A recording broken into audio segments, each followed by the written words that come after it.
Water corporation के तर्जुमान के मुताबिक मेयर कराची बैरिस्टर मुर्तज़ा वहाब ने रात गए जमीला पंपिंग स्टेशन का दौरा किया। CEO water corporation engineer Asadullah Khan और chief engineer sewerage E&M Syed Sardar Shah उनके हमरा थे।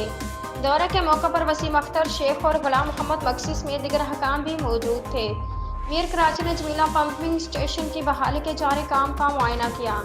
मेयर कराची को CEO water corporation engineer Asadullah Khan ने मनसूबे के हवाले से ब्रीफिंग दी। जमीला पंपिंग स्टेशन की बहाली का मनसूबा हमारी अवली तरजीहात में शामिल था।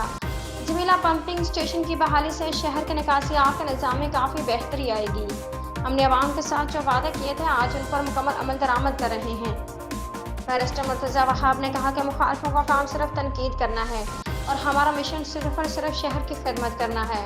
वाटर कॉरपोरेशन की नई इंतज़ामिया बेहतर अंदाज में काम कर रही है। वाटर कॉरपोरेशन की नई इंतज़ामिया को खराज तहसीन पेश करता हूँ।